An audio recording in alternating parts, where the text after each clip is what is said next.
بسم الله، ازيكم حبايبي؟ كل سنة وانتم طيبين. ان شاء الله النهاردة هنعمل معاكم الملبن الاحمر. روح الحلقوم، طريقة سهلة وجميلة. ما شاء الله اللهم بارك، طلع سهل وجميل. وما شاء الله المطة بتاعته جميلة وطعمه طلع حكاية. انا عملته ما خدش مني نص ساعة على بعضيها، حاجة كده فوق الخيال. جميل.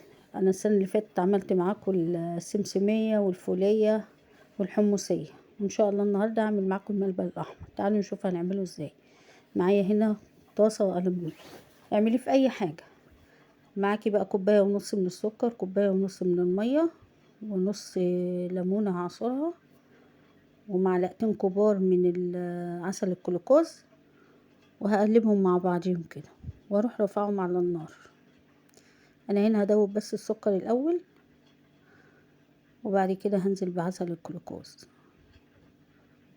وشغلت النار كمان. خلاص كده هبدأ بقى اجيب العسل وانزل بيه معلقتين يا دوبك، وتقلبيهم وتسيبيه يغلي مع نفسه كده.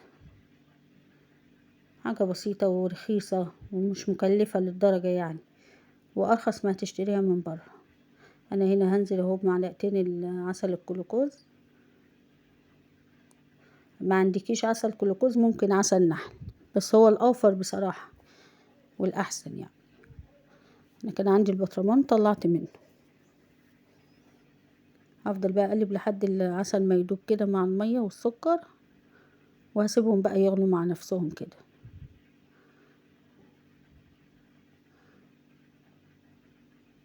نبدأ كده بقى ايه في بقية الخطوات. هنا خلاص غلي، هجيب بقى هنا كوباية الا ربع من النشا، وهنزل عليها بنص كوباية من المية، وهقلبهم كده وادوبهم مع بعض، وبعد كده انزل بيهم على على الخليط السكر والمية. يا ريت لو وصلتي لحد هنا معايا ما تنسينيش في الشير واللايك والاشتراك في القناة. وكل سنة وانتم طيبين يا حبايبي. هنزل بقى كده وتقلبي بقى، عشان بس ما النشا ما يكلكعش منك فيه. ده اللي تقلبي كده لحد ما يدوب كله مع بعضيه ويتقل معاكي الخليط. كل ما هتقلبي فيه كل ما هيزيد معاكي ويجمد معاكي. هنا بقى سبته، هديت النار وجيت هنا 3 معالق من الجيلاتين، بجيبه من عند العطار ده او من السوبر ماركت، وهنزل عليه يعني بحوالي ربع كوباية من المية. ده اللي تقلبي بس فيه لحد ما يدوب. دوبته انا ورحت حاطه اللون كمان معاه، لان انا كنت جايبه اللون بودره ما لقيتش اللي هو السائل، فدوبته معاه ورحت نازله بيه بقى على الملبن. اما تقل كده وفضل شويه كده على النار نزلت بيه، وهفضل برضو اقلب فيه لحد برضو ما يتقل تاني. تفضلي بقى تقلبي فيه كده، وكل ما يتقل هيبقى احسن، بس اوعي يجمد معاكي ويتحرق منك. هدي النار كده وافضلي بقى قلبي فيه.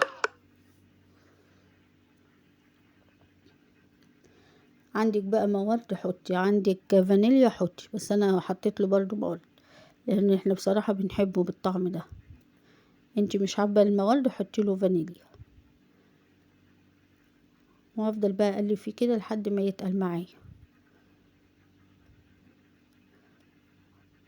خلاص كده، خلاص انا لقيته كده تقل واستوى. خلاص هنزل بقى بالسوداني، هديله برضو تقليبتين معاه، واسيبه سيكة كده على النار، واروح صباه. ههدي النار خالص عليه، واروح اجهز بقى العلبة اللي انا هحطه فيه او الصينية. بس انا كان حطيته في علبة تلاجة. حطيت كيس ورحت دهناه بالزيت، وهنزل بيه بالخليط عليه. بس لسه انا برضو عمالة اقلب فيه. مجرد ما تلاقيه بيتقل كده وانت بتشيلي بيه بالمعلقة تعرفي ان كده خلاص استوى. خلاص انا دهنت الزيت عشان بس ما يلزقش الخليط في العلبة او في الكيس، وهنزل بقى بيه. بصوا ما شاء الله اللهم بارك، بينزل يعني بتقل كده تعرفي ان هو ناجح معاكي واستوى فعلا مظبوط، السوا بتاعه مظبوط. هسويها بقى واسيبها هنا على الرخامة لما تبرد، وبعد كده احطها في التلاجة. انا خلصت كده. وكان هنا بقى الصبح، يعني انا عملته بالليل وانا سهرانه كده مع نفسي، وقمت الصبح رحت ايه مقطعاه ومجهزاه.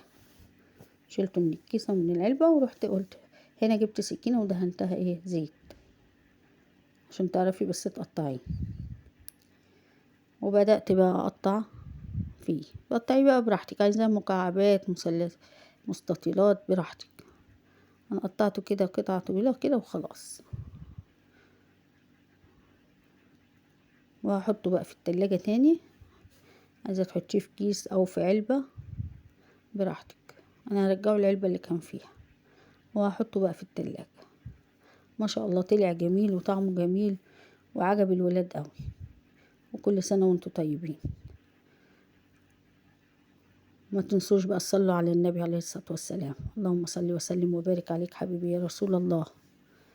وكل عام وانتم بخير، وكل الأمة الإسلامية بألف خير. ويصلح حالنا وحال المسلمين جميعا يا رب، وحال البلاد كلها.